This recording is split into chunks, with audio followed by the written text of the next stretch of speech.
Hello everyone. आज हम discuss करेंगे doctor Faustus. It is a tragical play by Christopher Marlowe. तो start करते हैं। एक्ट वाइज समरी इसकी डिटेल से डिस्कस करेंगे। तो देखते हैं, स्टार्ट करते हैं। इसका फुल टाइटल है the tragical history of the life and death of doctor Faustus. ये एक एलिजाबेथन ट्रेजिडी है और इसको पब्लिश किया गया था 1604 में और इसका जॉनर है ट्रेजिडी और इसकी सेटिंग रखी गई है 16th सेंचुरी यूरोप। ये एक ट्रेजिडी है जो 5 एक्ट्स में लिखी गई है। तो जो प्ले है, प्ले प्रलूग से शुरू होता है। कोरस इंट्रोड्यूस करती हैं रीडर को फॉस्टस और उसकी लाइफ के बारे में, उसकी लाइफ स्टोरी के बारे में इंट्रोड्यूस करते हैं कोरस। तो कोरस के बारे में देख लेते हैं। कोरस होता क्या है? हर एक प्ले और ड्रामा में कोरस होते हैं। तो क्या है, जो ग्रुप ऑफ एक्टर्स होते हैं वो कमेंट करते हैं, जो प्ले में एक्शन होगा उस पे जो कमेंट करने वाले एक्टर्स होते हैं उसको कोरस कहा जाता है।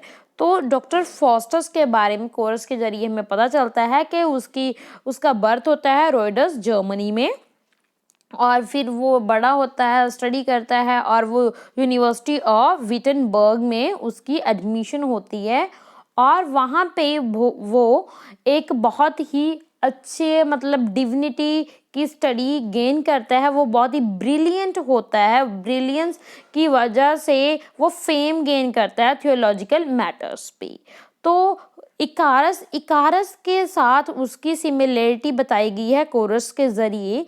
तो इकारस देख लेते क्या है। इकारस एक सन है डियोलस का। डियोलस का सन है इकारस।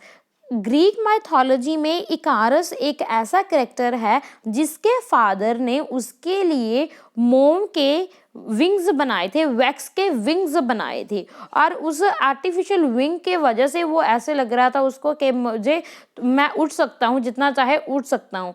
तो वो उड़ता है, इतना ऊपर तक उड़ता है, वो सन के पास पहुंच जाता है और वो सन के पास पहुंचता है तो सन की जो हीट है वो उसको पंखों को मेल्ट कर देती है, जिसके वजह से उसके जो पूरे वैक्स विंग्स होते हैं बिल्कुल मेल्ट हो जाते हैं और इकारस की भी डेथ हो जाती है एट लास्ट। तो कोरस ये सिमिलरिटी दिखाते हैं इकारस और फॉस्टस के बीच। तो समरी हम डिस्कस करेंगे एक्ट वाइज। तो सबसे पहले हम एक्ट 1 के बारे में डिस्कस करेंगे। डॉक्टर फॉस्टस है, एक बार बैठा होता है, सोचता है वो ह्यूमन नॉलेज के बारे में। वो बिल्कुल सेटिस्फाइड नहीं है कि जो ह्यूमन नॉलेज है वो बिल्कुल लिमिटेड है।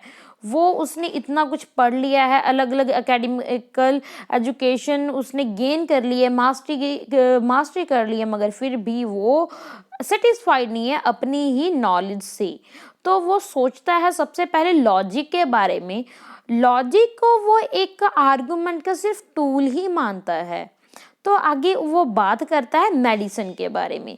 मेडिसिन भी उसको कुछ खास फ़ायदा नहीं लगता, वो उसको भी यूजलेस बताता है, क्योंकि एज अ ग्रेट फिजिशियन वो खुद ही ऐसा सोचता है कि मेडिसिन के साथ हम डेथ और इमॉर्टैलिटी को कन्कर नहीं कर सकते, कोई भी कंट्रोल नहीं कर सकता लाइफ और डेथ को। तो फिर वो लॉ के बारे में बात करता है। लॉ को भी वो बिल्कुल चीप मानता है, क्योंकि ये मर्सेनरी पे डिपेंड होते हैं। तो देन वो सोचता है डिविनिटी के बारे में, धर्मशास्त्र के बारे में। डिविनिटी के बारे में भी उसको इलॉजिकल लगता है, डिविनिटी के बारे में भी सब कुछ, क्योंकि जो डिविनिटी में, धर्मशास्त्र में हम देखते ही हैं कि जो ह्यूमन बीइंग है वो पाप करता है, सिंस कमिट करता है, मगर जो सिनर होता है उसको एट लास्ट उस सिन की पनिशमेंट मिलती है। तो ये डिविनिटी भी यही सिखाती है, बताती है डेथ पेनल्टी होती है, यानी कि मरना होता है एट लास्ट। तो फिर उसके दिमाग में आता है मैजिक एंड निक्रोमेसी के बारे में, ब्लैक मैजिक के बारे में।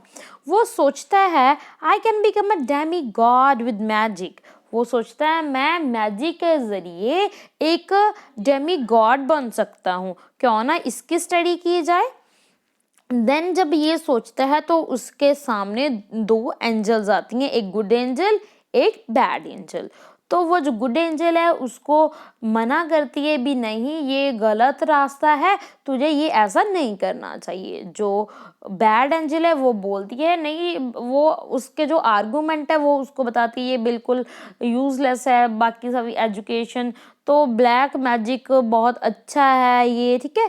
तो ये उसके सामने आती हैं, तो उसके सामने जब ये आती हैं तो वो डिसअपियर हो जाती हैं।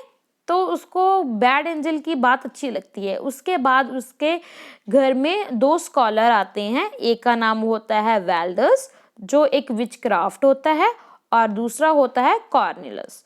कॉर्नेलस एक मैजिशियन होता है। तो ये दोनों ही ये बात सुनकर के फॉस्टस ये चाहता है, ब्लैक मैजिक सीखना चाहता है, तो ये दोनों बहुत खुश होते हैं। क्यों? क्योंकि ये चाहते हैं कि उसकी नॉलेज और ये इनको भी थोड़ा बहुत जैसे मैजिक वगैरह आता है, तो ये पूरे दुनिया को कंट्रोल कर सकते हैं। ये भी बहुत खुश होते हैं ये बात सुनकर।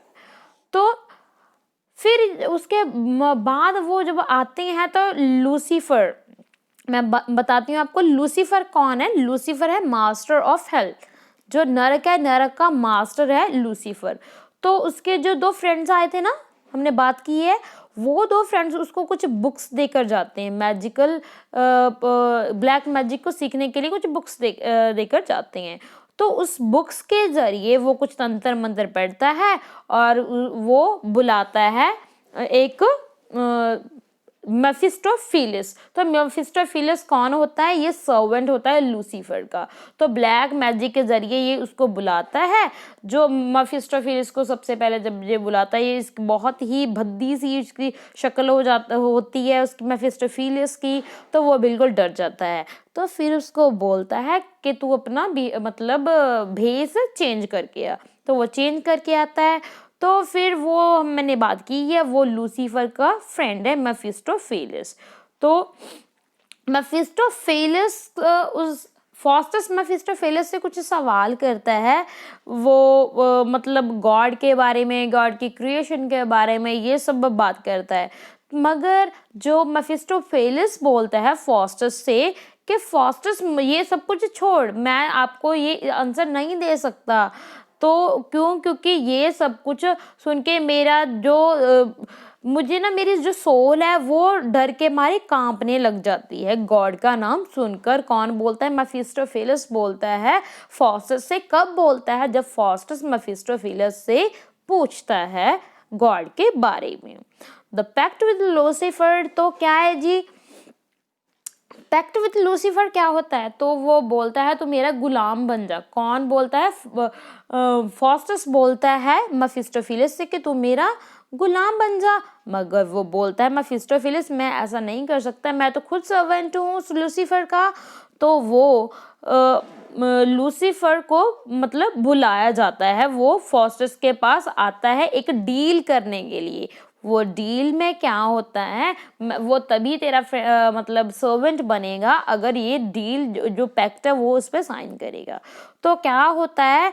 तो वो 20 इस डील में एक्सपेक्ट में होता क्या है कि जो फॉस्टस है वो इस धरती पे 24 इयर्स की लाइफ उसको दी जाएगी। उसके साथ जो उसका पर्सनल फ्रेंड होगा, मेफिस्टोफेलिस उसका पर्सनल फ्रेंड होगा, और फॉस्टस है उसको कुछ मैजिकल पावर दी जाएंगी। कौन देगा? लूसीफर देगा, और उसका सर्वेंट मेफिस्टोफेलिस होगा फॉर 24 ईयर्स।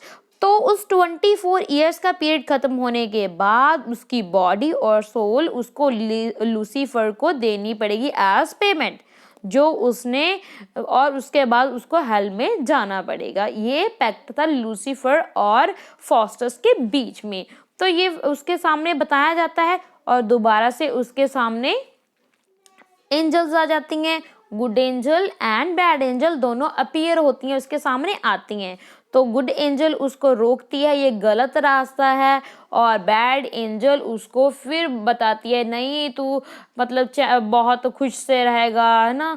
तो उसको मतलब बहुत बातें बोलती है उसकी, यानी कि ब्लैक मैजिक की तरफ वो उसका झुकाव कर देती है और उसको झुकाव हो जाता है। यानी कि डॉक्टर फॉस्टस ब्लैक मैजिक यानी कि की तरफ झुक जाता है और बैड एंजल की बात उसको सही लगती है। तो उसके बाद एक बता देना चाहती हूँ, इसमें एक कॉमिक सीन भी है। वैगनर नाम का एक सर्वेंट होता है डॉक्टर फॉस्टर्स का, तो वो भी थोड़े से मैजिक के ट्रिक सीख जाता है और वो सर्वेंट बनाना चाहता है अपने मैजिक के जरिए रॉबिन को, जो एक क्लॉन है। तो ये भी एक कॉमिकल सीन है बीच में ही इसके। तो वो साइन कर देता है अपने ब्लड के साथ, वो जो पैक्ट था उस कॉन्ट्रैक्ट पे साइन कर देता है डॉक्टर फॉस्टर्स लूसीफर के साथ। तो क्या है जी, तो वो एक ये भी मैं इंसिडेंट बता देना चाहती हूँ कि उसके से पहले ना, जब वो उसने ब्लड के साथ वो साइन करना था, उसका जो ब्लड है बिल्कुल जम जाता है, वो ब्लड जम जाता है। तो उसको ये भी इसका ये ऐसा साइन था जैसे उसको गॉड ये चाहता है तो ये रास्ता मत चुन, ये रास्ता गलत है। मगर जो उसके लूसीफर के सर्वेंट है वो कोयला इकट्ठा करके उसको गर्म करके उसके खून को पिघलाकर उसका साइन करवाए जाते हैं, वो साइन कर देता है। तो ये एक डिवाइन इंटरवेंशन भी आती है गॉड की तरफ से। लैटिन वर्ड में जैसे homophobe, fly oh man means तू यहाँ से चला जा, ये गलत रास्ता है, जब लूसीफर के साथ वो ये पैक्ट साइन कर रहा था। तो डॉक्टर फॉस्टर्स को अब साइन हो गया, तो अब सर्वेंट बन जाता है मेफिस्टोफेलियस उसका। तो वो डिमांड करता है वाइफ की, डॉक्टर फॉस्टर मेफिस्टोफेलियस से डिमांड करता है वाइफ की। तो वो उसको पहले तो मना कर देता है, तो उसको अलग अलग वो अपने आप भेष बदल कर वमेन का उसका दिल है ना, वो इंजॉय करता है, उसको इंजॉयमेंट करवाता है उसकी। मगर वो एक वाइफ चाहता है, मगर वो मेफिस्टोफेलियस उसको मना कर देता है, क्योंकि एक मैरिज करना चाहता है, मैरिज के बाद वो एक वाइफ चाहता है। मगर मेफिस्टोफेलियस उसको मना कर देता है, क्यों? क्योंकि मैरिज एक रिलीजियस सेरेमनी है, इसलिए ये तो डेविल्स हैं, ये तो रिलीजन में बिलीव ही नहीं करते, तो ये मना कर देता है वो। तो this was the first act. Now we will start act second, act 2। तो एक्ट 2 में क्या होता है, डॉक्टर फॉस्टर मेफिस्टोफेलिस से पूछता है क्रिएशन ऑफ गॉड भी, किसने बनाया है ये जो वर्ल्ड है, ये किसने बनाया है। वो डिनाइड कर देता है आंसर देने से। क्यों? क्योंकि इसका आंसर क्या है, गॉड, क्योंकि गॉड ने बनाया है। तो उन दोनों में फिर आर्गुमेंट हो जाती है। क्यों? क्योंकि वो बोलता है तूने मेरे को गलत रास्ता में ले आए हो, तू मेफिस्टोफेलिस को बोलता है फॉस्टर, वो उसके साथ आर्गुमेंट शुरू हो जाती है। तब आर्गुमेंट शुरू होती है तो दोबारा फिर उसके पास दो एंजल्स आती हैं डॉक्टर फॉस्टर्स के सामने, गुड एंजल और बैड एंजल। तो गुड एंजल उसको बोलती है अभी भी वक्त है, अभी भी टाइम है, तू प्रायश्चित कर ले, तू भगवान के पास जा, तू उससे माफ़ी मांग, वो तेरे को माफ़ कर देगा, गॉड के रास्ता ही सही है। मगर बैड एंजल फिर वो अपना बताती है ब्लैक मैजिक के बारे में। तो डॉक्टर फॉस्टर्स को कभी इस बार क्या है, उसको ना गुड एंजल की बात थोड़ी सी अच्छी लगती है। तब जब वो उसको अच्छी लगती है गॉड की बात, गॉड वाली बात, गुड एंजल की, तभी लूसीफर, मेफिस्टोफेलिस एंड बेल्ज़ेबब आते हैं। वो उसको याद करवाते हैं, तू ऐसा नहीं कर सकता, तू गॉड का नेम नहीं ले सकता। क्यों नहीं ले सकता? क्योंकि तूने साइन किया है, तूने हमारे साथ डील की है, इसलिए तू साइन नहीं कर सकता। इसको डराते धमकाते हैं डॉक्टर फॉस्टर्स को। तो उसके बाद क्या होता है, तो लूसीफर डॉक्टर फॉस्टर्स को 7 डेडली सिंस का एक पेगन दिखाता है, इसको एंटरटेन करने के लिए, डॉक्टर फॉस्टर्स का माइंड डिस्ट्रैक्ट करने के लिए, उसका ध्यान भड़काने के लिए, क्योंकि वो थोड़ा सा गुड एंजल की तरफ झुका जा रहा था ना, रिलीजियस की तरफ, गॉड की तरफ झुका जा रहा था, इसलिए उसने वो जो 7 डेडली सिंस का पेगन है ये दिखाया था। तो क्रिश्चियनिटी में भी 7 डेडली सिंस जो ग्रुप ऑफ 7 बैड हैबिट्स और विशेस हैं उसका जिक्र है। ये कौन कौन से 7 डेडली सिंस हैं? ये है pride, greed, lust, envy, gluttony, wrath and sloth. These are the 7 deadly sins. ये भी आपको पेपर में, एग्जाम में इस टाइप के क्वेश्चन आ सकता है। तो दिस वाज द एक्ट 2 और we will start now the act 3। Act 3 में क्या होता है, डॉक्टर फॉस्टर्स तो पूरी अर्थ स्काई में मतलब घूमना चाहता है, पूरी यूनिवर्स में घूमना चाहता है। तो वो एक चैरिट में जो ड्रैगन उसको ड्रॉन करते हैं तो वो वांडर करने निकल पड़ता है। तो वो स्टडी भी करता है सिलेशियल स्ट्रक्चर की, स्टार्स की। तो वो फ्लाई कर रहा है रोम के ऊपर। तो वहाँ पे वो एक फीस्ट ऑनरिंग हो रहा है, सेंट पीटर को सेलिब्रेट किया जा रहा है उसके बारे में। डॉक्टर फॉस्टर्स रोम में, डॉक्टर फॉस्टर्स एंड जो मेफिस्टोफेलियस है वो दोनों प्रैंक करते हैं, मजाक करते हैं, और वो उस जो पॉप होता है उस चर्च का उसको भी बहुत तंग करते हैं, इवन उसको मारते भी हैं। तो डॉक्टर फॉस्टर्स है यानी कि पहले तो वो शुरुआत में ना उसका ये मन ऐसा था, वो मतलब वो अच्छा था उसका, मीन्स वो ब्लैक मैजिक के ज़रिए वो कुछ अच्छा करना चाहता था। मगर वो ना अब गलत रास्ते पे जा रहा है। जो उसको पावर्स मिली हैं वो उनका गलत यूज़ कर रहा है। वो अपने आप को बिल्कुल ही है ना बिल्कुल इनविजिबल बनाकर वो तंग करता है, जैसे पॉप को वो तंग करता है, बीट करता है। तो एक कॉमिक सीन होता है, जो रॉबिन है, जो क्लॉन है, हमने बात की थी ना। अब वो अपने वो मैजिक दिखाना चाहता है अपने फ्रेंड जिसका नाम होता है रेस। तो वो रेस को दिखाना चाहता है तो वो स्टील कर लेते हैं वाइन मेकर का सिल्वर कप अपने ये फ्रेंड के साथ थ्रू मैजिक। तो उसके बाद क्या होता है, the court of a German emperor Charles.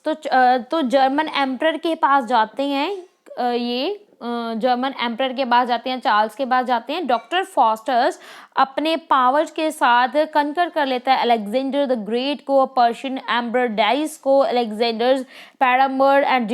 तो ये सब कुछ देखकर जो एम्परर होता है, जर्मन एम्परर होता है, वो बहुत खुश होता है। तो जो एक बेनवेलियो होता है उसको ये यहाँ पे डॉक्टर फॉस्टर्स बहुत तंग करता है। और जब वो उस पर कुछ उंगली उठाता है और यानी कि डॉक्टर फॉस्टर्स के बारे में कुछ गलत बोलता है तो उसको ये इतना तंग करता है और उसके सिर पे सींग उगा देता है। तो एक हॉर्स डीलर की भी बात है। तो यहाँ पे इसने क्या किया था, एक हॉर्स डीलर के साथ, तो उसने एक मैजिकल हॉर्स उसको बेच दिया एक हॉर्स डीलर को। तो और उसने ये भी बोला था कि तूने इसको पानी में नहीं लेके जाना। तो वो उसको पानी में ले गया। जब वो उस हॉर्स को पानी में लेकर गया तो वो बिल्कुल डिसअपियर हो गया और उस यानी कि उसे पैसे ले लिए। तो हॉर्स तो डिसअपियर हो गया। तो वो उसके पास दोबारा आता है। तो मेफिस्टोफेलिस और डॉक्टर फॉस्टर्स हॉर्स डीलर को बहुत डराते धमकाते हैं और उसको मतलब डराते धमकाते हैं और उसको वहाँ से जाना पड़ता है। तो फिर वो उसको बुलाया जाता है duke and a duchess of Vanholt में। तो यहाँ पे जाता है ये डॉक्टर फॉस्टर। यहाँ पे भी वो अपने मैजिक के ज़रिए कुछ ना कुछ दिखाता है। जो डचेस होती है वो जो ऐसा मौसम होता है जहाँ पे ना ग्रेप्स नहीं होते, वो डचेस ऑफ वैन होल्ट होती है, वो मांग करती है मुझे ग्रेप्स चाहिए। तो वो अपनी मैजिक के ज़रिए वो ग्रेप्स भी ला देता है और जिससे वो बहुत ज़्यादा इम्प्रेस हो जाती हैं, सभी के सभी दंग रह जाते हैं। तो this was the act 4। Now we will start act 5। Act 5 में क्या आता है, दिस इज़ द क्लाइमैक्स है ये। बहुत ये ना क्लाइमैक्स सीन है। अब देखा है हमने 4th एक्ट तक के उसने पूरा अपने मज़े किए हैं। इस जब उसको मैजिकल पावर मिल गई है, उसके पास मेफिस्टोफेलिस था। तो 24 ईयर के लिए उसकी डील हुई थी। तो 24 ईयर के लिए जो डील हुई थी तो उसने अपनी जो विल है वो भी तैयार कर दी है। जो उसका सर्वेंट है वैगनर, उसको सारा कुछ उसने दे दिया है। मगर डेथ अब उसके पास आ गई है बिल्कुल।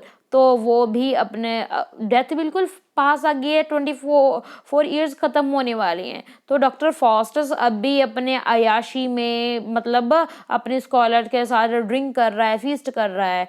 तो जब वो ड्रिंक और फीस्ट कर रहा होता है अपने स्कॉलर फ्रेंड्स के साथ, तो तब वहाँ पे एक एंट्री होती है ओल्ड मैन की। तो जो एंट्री होती है ओल्ड मैन की, वो उसको बताता है तू गलत रास्ते पे है, अभी भी टाइम है, तू सुधर जा, तू भगवान का रास्ता चुन ले। चाहे बहुत देरी हो गई थी, वो चाहता तो है मगर फिर भी मतलब वो नहीं हो सकता, उसको लगता है बहुत देरी हो गई है डॉक्टर फॉस्टर्स को। तो जब वो ओल्ड मैन आता है उसके बाद मेफिस्टोफेलिस भी आता है, तो मेफिस्टोफेलिस उसको फिर मतलब बोल देता है भी तू ऐसा नहीं कर सकता है ना। तो फिर उसके बाद वो हेलेन ऑफ ट्रॉय को लास्ट प्लेजर चाहता है, वो हेलेन ऑफ ट्रॉय का। हेलेन ऑफ ट्रॉय कौन है? जिसकी वजह से युद्ध हुआ था, ये ऐसा माना जाता है दुनिया की सबसे खूबसूरत औरत थी, वमेन थी। तो हेलेन ऑफ ट्रॉय का एक झलक चाहता है, उसके साथ लास्ट प्लेजर चाहता है, क्योंकि उसके 24 ईयर्स पूरे होने वाले हैं। तो ये these are the very famous line from this play by Faustus to Helen. Was this face that launched 1,000 ships and burned the topless towns of Elim? Sweet Helen, make me immortal with a kiss. Her lips suck forth my soul. See where it flies. Come, Helen, come. Give me my soul again. Here will I dwell, for heaven is in those lips, and all is dross that is not Helena. These are the very famous line by Dr. Faustus to Helen. तो re entry होती है, पहले entry हुई थी ना old man की, उसके बाद फिर ओल्ड मैन आता है। तो वो देन उसके 3 जो फ्रेंड्स हैं, स्कॉलर फ्रेंड्स हैं, वो भी आती हैं। डॉक्टर फॉस्टस उनको सारा कुछ वो बोलता है भी अब तो सब कुछ बर्बाद हो जाएगा, सब कुछ आज की रात सब कुछ उसकी जो सोल है उसको देनी पड़ेगी लूसीफर को। जो स्कॉलर है उसको एडवाइस देते हैं, तू पछतावा कर ले, रिपेंट कर ले। मगर फॉस्टस को वो ऐसा सोचता है अब तो बहुत लेट हो गई है, अब नहीं हो सकता, भगवान भी मुझे ये माफ़ नहीं करेंगे। फिर डॉक्टर फॉस्ट के सामने 2 एंजल आती हैं, बैड एंजल और गुड एंजल दोनों आती हैं। तो फिर वो गुड एंजल बोलती है भगवान के पास तो एक बार चल तो सही, वो तेरे को मतलब माफ़ कर देगा। बैड एंजल तो बोलती है अब नहीं, अब तो बहुत देरी हो चुकी है, तू ऐसा नहीं कर सकता क्योंकि तूने तो डील की है। तो इसके बाद क्या होता है, क्लाइमैक्स ऑफ द प्ले, 11 बज गए हैं, टाइम बिल्कुल होने वाला है। तो वो हेल्प चाहता है, डॉक्टर फॉस्टस अब हेल्प चाहता है। वो चाहता है एक एनिमिटी वो चाहता है मैं एक एनिमल हो जाऊं।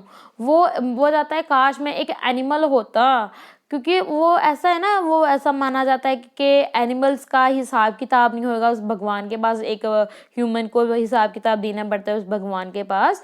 तो वो अपने आप को कभी ब्लेम करता है, कभी अपने पेरेंट्स को करता है, देन वो लास्ट में लूसीफर को ब्लेम करता है कि मेरी बर्बादी का कारण लूसीफर है। तो डेविल्स कम, यानी कि डेविल्स आते हैं, जो उसके स्कॉलर डेविल्स आते हैं और उसको घसीटते हुए डॉक्टर फॉस्टर्स को वहाँ से लेके जाते हैं। जो उसके जो फ्रेंड्स हैं, स्कॉलर फ्रेंड्स हैं, उनको वो देखते हैं आकर, तो उनको उसकी बॉडी, डॉक्टर फॉस्टर्स की बॉडी पीसेस में मिलती है।